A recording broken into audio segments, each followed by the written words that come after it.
While most of us remember Group 935, the Ascension Group, and Broken Arrow, there was a fourth research organization that often goes overlooked, even by Treyarch themselves. That organization being Division 9.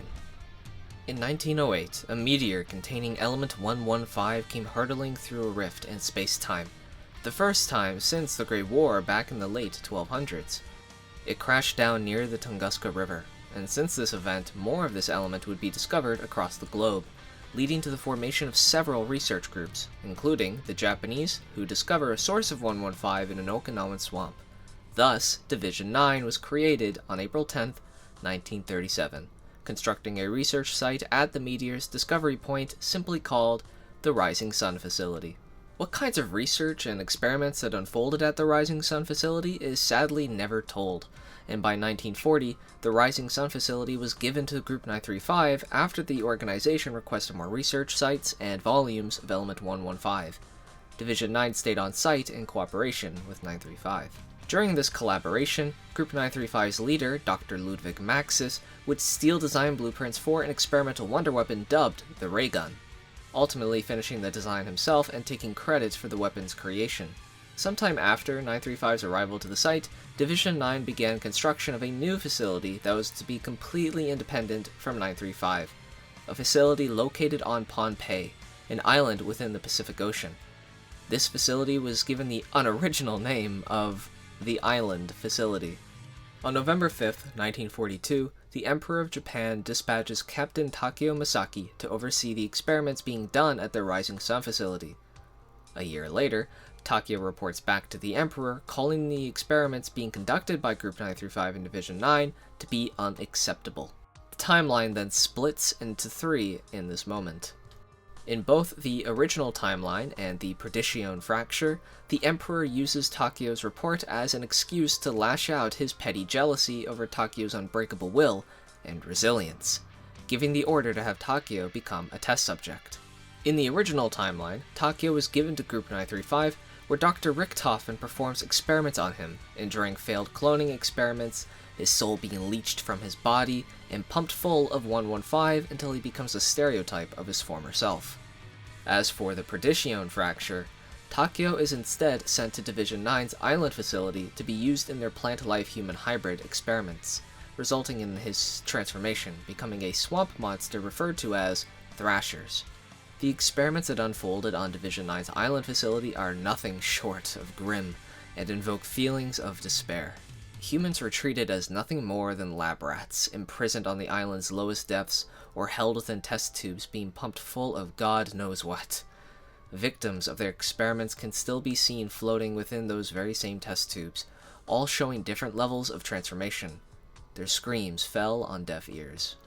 It isn't 100% clear if the development of large, mutated spiders was an intentional one, but regardless, Division 9 used this to their advantage, using their venom as part of their own experimental wonder weapon, the Kusanagi no Tsurugi 4, or KT-4, named after a legendary sword in Japanese folk tales, while its upgraded name, the Masamune, was named after a Japanese swordsmith. The weapon fired an unknown liquid substance that caused vine growths and spores to grow along its targets, before melting or exploding in an unnatural mess. The weapon was also important during their gardening, acting as fertilizer. Perhaps the weapon was developed originally as a tool for the plant life experiments until it was repurposed as an incredibly inhumane wonder weapon. Back on the spiders, Division 9 also seemed to have used a small body of water located in a nearby cave to create their own Perca-Cola, Widow's Wine. Their experimental spiders, including a far larger mother spider, inhabit this cave. Although, again, I'm unsure if they really intended for them to escape.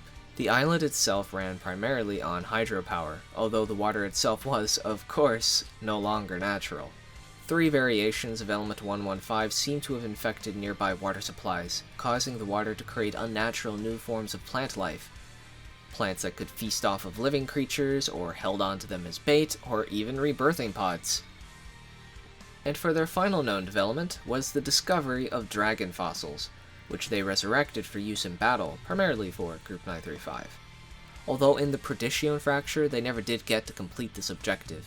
It was instead completed in the Agonia fracture, where their resurrected dragons were utilized in the Battle of Stalingrad.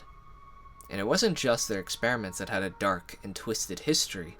The island itself seemed almost cursed. If diving down within the remnants of a temple, one can find the skull of Non-Sabwe, the head of a long-lost keeper. Shining its light on the walls within the cavern will show a trilogy of images explaining the island's history. A keeper of the island named Non-Sabwe, named after the real-life Pohnpeian god of thunder, was worshipped by the locals. An invading force of evil, the Apothicons, rose up from beneath the surface to terrorize the island, but Non-Sabwe sacrificed itself and its loyal followers to fend off and seal away the ancient evil. This real-life correlation with the god of thunder may be the inspiration behind the bolts of lightning that strike the temple after all the challenges are completed. In fact, the frequent thunderstorms on the map itself may be further evidence of the Non-Sabwe usage, although this is just accurate to the real-life island of Pohnpei itself. The tentacles seen in the images, while obviously are Apothicon, are also more than likely the swamp monster visible on Round 50. Primus eventually arrived on the island to recover Takio's soul, uncovering just how awful this place really was. But that's Takio lore, so that'll be a video for another day. Back in the original timeline, after the end of World War II, the Division 9 island facility was seemingly abandoned and the organization was shut down. Its research and inventions were sent away to the American government and the recently created Broken Arrow Research Group. Division 9 was a cruel, inhumane, and truly twisted organization, using the excuse of human torture as a means to make scientific progress. In the end, the organization crumbled, as did their facilities. They left no true legacy, and the horrors they committed received no true justice.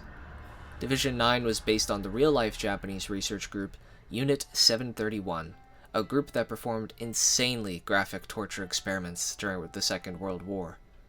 Read up on them if you wish, but it can be pretty unpleasant to learn just what kinds of experiments they performed. And that's really all there is on Division 9. An organization that I wish had more lore, but the lore that it does have is pretty cool, if not horrific. Anyway, thanks for watching as always. I hope to see you in the next one. Bye bye.